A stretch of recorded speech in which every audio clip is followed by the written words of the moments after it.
أعوذ بالله من الشيطان الرجيم بسم الله الرحمن الرحيم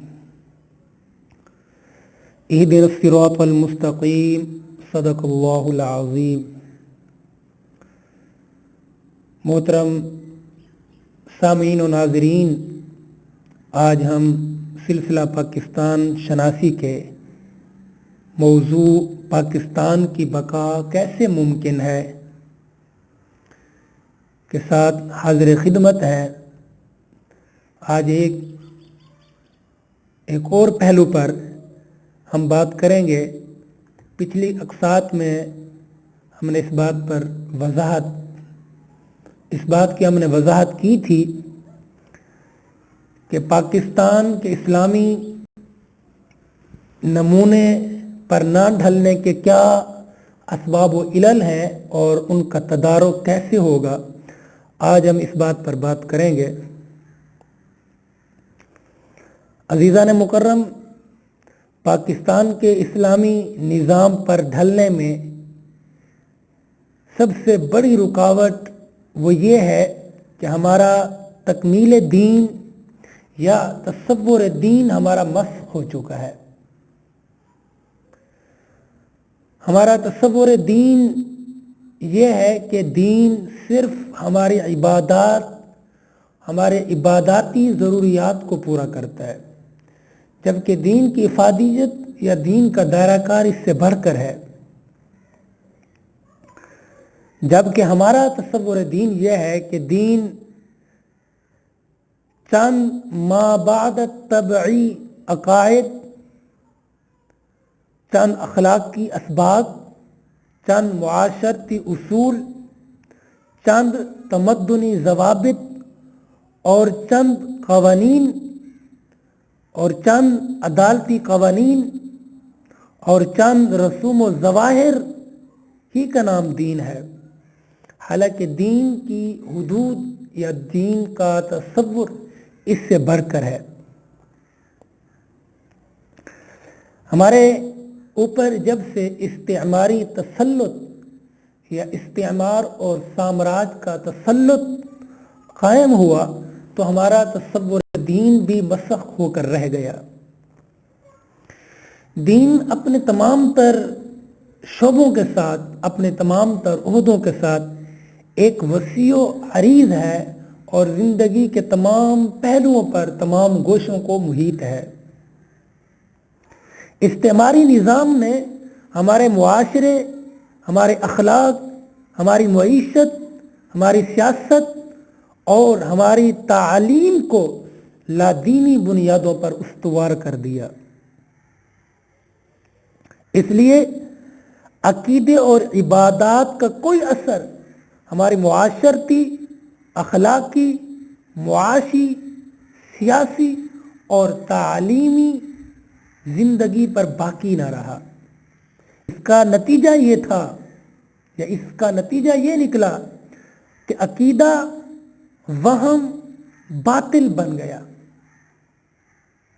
اور عبادات رسوم و ظواہر میں تبدیل ہو گئی اور زندگی عملاً لادینی نظام کے تابع ہو گئی۔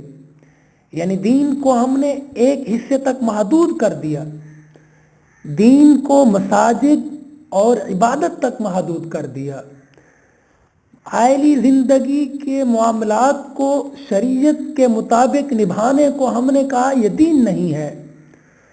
معاشرتی حیات کو ہم نے دین پر نہ ڈھالا، معاشی معاملات کو ہم نے دین سے نکال دیا۔ تو پھر ہوا کیا؟ تو استعماری نظام جب ہم پر غالب ہو گیا تو ہمارا دینی تصور جو ہے وہ محدود ہو کر رہ گیا، سمٹ گیا۔ اس کا نتیجہ یہ نکلا کہ مذہب انفرادی، نجی، ذاتی، باطنی، شخصی زندگی کا جز ہو کر رہ گیا۔ ہمارا مذہبی ذہن، ہر شخص کا مذہبی ذہن ہے نا، یہ سمجھنے سے عاجز ہے کہ جو چیز قرآن مجید کو تا ابد نوع انسانی کے لیے ہدایت بناتی ہے، وہ اس چیز کا نتیجہ خیز ہونا ہے یا محفوظ ہونا ہے۔ یعنی قرآن فہم قرآن زیادہ ضروری ہے یا تلاوت قرآن زیادہ ضروری ہے؟ ہم قرآن سے ہدایت اخذ کرنا چاہتے ہیں یا صرف اس سے برکت حاصل کرنا چاہتے ہیں؟ مذہبی ذہن قرآن ہدایات کے حتماً، قطعاً اور یقیناً نتیجہ خیز ہونے کے یقین اور اعتماد سے مرحوم ہے۔ یہ مرحومی دینی فکر کے کھوکھلا ہو جانے کا نتیجہ تھی۔ یہ عقیدہ بے اثر بن چکا تھا اور عبادات رسوم و ظواہر بن گئی تھی۔ اس سلسلے میں کوئی حتمی تدبیر اس وہم باطل کی جگہ عقیدہ صحیحہ کو راسخ کرنے اور ان رسوم و ظواہر کو عبادات صحیحہ بنانے کا کوئی طریقہ مذہبی قیادتوں کے پاس نہیں ہے۔ اس کا اثر یہ ہوا کہ نئی نسل کو تلقین کرنے کے لیے کچھ باقی رہ گیا تھا اور نہ یقین دلانے کے لیے کچھ باقی ہے۔ یعنی جدید نسل کو، نئی نسل کو ہم دین کے ان پہلوؤں پر روشنی دینے سے عاری ہے کہ دین ایک ہماگیر نظام کا نام ہے، دین ایک جامع نظام کا نام ہے، دین صرف اور صرف عبادت کرنے کا نام نہیں ہے، دین انفرادی زندگی کا نام نہیں ہے، دین نجی زندگی کو بہتر کرنے کا نام نہیں ہے، دین بلکہ ہماری تمام تر زندگی، چاہے وہ انفرادی ہو، ایمانی ہو، ذہنی ہو، اجتماعی میں اخلاقی ہو، سیاسی ہو، معاشرتی ہو، معاشی ہو، بین الاقوامی زندگی ہو، دین تمام زندگی کے معاملات کو سنبھالنے کے لیے آیا ہے۔ جب ہمارا تصور دین یہ ہوگا، جب ہمارے اندر یہ یقین راسخ ہو جائے گا کہ دین کا تصور ایک کامل دین کی صورت میں ہمیں میسر آتا ہے، تو پھر پاکستان کی بقا بھی ممکن ہو سکے گی، پاکستان کے اندر وہ نظام بھی نافذ ہو جائے گا جسے ہم اسلامی نظام کہتے ہیں، جسے ہم دین کا نظام کہتے ہیں، جسے ہم مصطفی نظام کہتے ہیں۔ وہ تب نافذ ہوگا، وہ تب رائج ہوگا جب ہمارا تصور دین درست ہوگا۔ پہلے تصور دین کو درست کریں، پھر نظام کے نفاذ کی بات کریں۔ یہ سب سے پہلی اور بنیادی رکاوٹ ہے۔ اب دوسری رکاوٹ، یہ تو ہمارے دینی پہلو کے اعتبار سے رکاوٹ ہے۔ اب ہمارے معاشرتی پہلو کے اعتبار سے کیا رکاوٹ ہے؟ پاکستان کو اسلامی نمونے پر ڈھلنے میں جو موانع یا جو اسباب و علل ہیں، ان میں سے ایک علل حیات عمرانی بھی ہے۔ اس لیے کہ جب ہمارا عمرانی نظام، ہمارا معاشرتی نظام استعماری نظام سے مغلوب ہو گیا، ہم پر استعمار غالب ہو گیا، سامراج کا ہم پر استیلاء ہو گیا، سامراج نے ہمیں مغلوب کر دیا، سامراج ہم پر غالب آ گیا، تو اس سے کیا ہوا؟ وہ ہمارے معاشرتی نظام کی وہ وحدت جو ہمارے پاس بنیاد تھی، ہمارے معاشرتی نظام کی وحدت کی جو بنیاد تھی، وہ ہم سے کھو گئی، وہ بنیاد بدل گئی۔ ہمارے دور اقتدار میں جب ہمارا اقتدار تھا، جب ہم غالب تھے، تو اس وقت مذہب ہی ہماری معاشرت کو وحدت میں منظم کرنے کا طریقہ تھا۔ یعنی ہمارا معاشرہ منظم اس لیے تھا اس زمانے میں کہ اس کی اساس اور اس کی بنیاد مذہب تھا۔ لیکن جب استعمار ہم پر غالب ہوا، استعمار نے ہم پر غلبہ پا لیا، تو اس نے ہماری اس اساس کو مشکوک بنا دیا۔ یعنی مذہب ہمارے لیے مشکوک ہو گیا۔ جب مذہب کا تصور ہمارے لیے مشکوک ہو گیا، مذہب میں تشکیک آ گئی، دین کے تصور میں جب تبدیلی آ گئی، تو اس سے لازماً ہمارا معاشرتی نظام بھی خرد برد ہو گیا، ہمارے معاشرتی نظام بھی بدل گیا۔ استعماری دور سے پہلے شرعی عدالتیں قائم تھیں، فتاوی عالمگیری کی حیثیت قانونی نظام کی تھی، جس نے راز کماری سے کشمیر تک اور کراچی سے رنگون تک مسلمانوں میں ایک عمرانی وحدت کا شعور برپا کر رکھا تھا. یعنی ہماری جو شرعی عدالتیں تھیں ان کی روشنی میں ہم قوانین کا نفاذ کرتے تھے. لوگوں کے فیصلے ہمارے پاس آتے تھے, لوگوں کے فیصلے ہم کیا کرتے تھے, خاندانی فیصلوں کو ہم کیا کرتے تھے, عائلی معاملات ہم سمیٹا کیا کرتے تھے, معاشرتی مسائل کا حل ہم بتایا کرتے تھے. یعنی جب شرعی عدالتیں قائم تھیں تو اس وقت ہمارا سکہ تھا.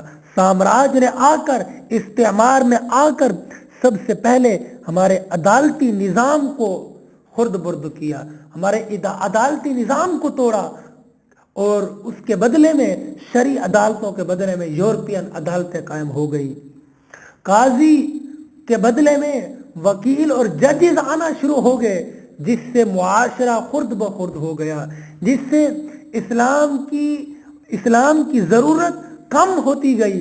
پہلے لوگ اسلام سیکھتے تھے معاشرے کو بہتر بنانے کے لیے, معاشرے کو بہتر بنانے کے لیے, معاشرے کو احسن انداز سے چلانے کے لیے, لیکن اب اسلام صرف عبادات تک محدود ہوتا گیا. عزیزان مکرم, غیر ملکی اقتدار نے ہماری حیات عمرانی کی اساس کو اس لیے بدلا کہ وہ اپنا حریف مسلمانوں کو سمجھتا تھا, اور مسلمانان ہند کی عمرانی ثقافتی زندگی میں اختلال پیدا کیے بغیر استعمار کا غلبہ ناممکن تھا. اس لیے استعمار نے سب سے پہلے ہمارے عدالتی نظام کو بدلا, ہمارے تصور دین کو بدلا. اگرچہ غیر منقسم ہندوستان میں ہندو بھی رہتے تھے, لیکن ان ہندوؤں سے کوئی خطرہ نہیں تھا. خطرہ تھا تو مسلمانوں سے خطرہ تھا. حصول پاکستان کے بعد جو تبدیلی پیدا کرنی ضروری تھی, جب پاکستان ہمیں حاصل ہو گیا تو اب تبدیلی جو پیدا کرنی ضروری تھی وہ یہی تھی کہ اس میں جو نفسیات رکاوٹ بنی اس کا اندازہ علامہ اقبال کے اس تصور سے لگایا جا سکتا ہے. یعنی جب حصول پاکستان ہو گیا, پاکستان بن گیا, اب ضرورت یہ تھی کہ مذہبی ذہن آگے آتا, مذہبی لوگ قیادت سنبھالتے, دین کے وہ مسلمہ اصول بتاتے, دین کے وہ پیراڈائم بتاتے, دین کا وہ تصور دیتے, دین کا اخلاقی نظام دیتے, معاشرتی نظام دیتے, سیاسی نظام دیتے, تعلیمی نظام دیتے. لیکن مذہبی ذہن نے اپنے آپ کو محدود کر لیا, اس نے نجات اخروی تک خود کو محدود کر لیا. اسلامی معاشرے اور کافرانہ معاشرے میں مابعل امتیاز خصوصیت پر نظر نہ رکھی. اس نے مذہبی قیادتیں بھی لا دینی نظام سے سازگار ہوتی گئیں. انہوں نے اپنے آپ کو, اپنے بچوں کو اپنی دستگاہوں میں, اپنی دینی اداروں میں لا دینی نظام کو, سیکولر نظام کو فروغ دینا شروع کر دیا. انہوں نے مناسب یہ سمجھا کہ اسی نظام کے اندر ہماری بقا ہے. تو اس سے کیا ہوا, دین فروشی سے معیشت وابستہ ہو گئی, اور اس لیے دین کی جو تعبیر معاشی نقطہ نظر سے کامیاب افراد کے مفاد کے خلاف تھی, اس کی تلقین کی ہمت باقی نہیں رہی تھی. معاشرے کی اساس جغرافیائی وفاداری بن جانے کی وجہ سے وطن پرستی کی تبلیغ نے علاقائی عصبیتوں کو عمرانی وحدت کی اساس بنا دیا تھا. گویا اساس ان علماء نے فراہم کرنا تھا, اساس دین اساس ہونی چاہیے تھی, مگر جب کوئی اساس نہیں تھی تو سیکولر نظام کو اساس بنا دیا گیا. سیکولر نظام نے, سیکولر معاشرہ جو ہے اس نے اپنی جڑیں مضبوطی سے پکڑنی شروع کر دی. عزیزان مکرم, یہ سب سے بڑی رکاوٹ تھی ہمارا معاشرہ جو اسلامی نمونے پر نہ ڈھل سکا. انشاءاللہ بقیہ گفتگو اگلے حصے میں کریں گے. وما علیہ الا البلاغ المبین.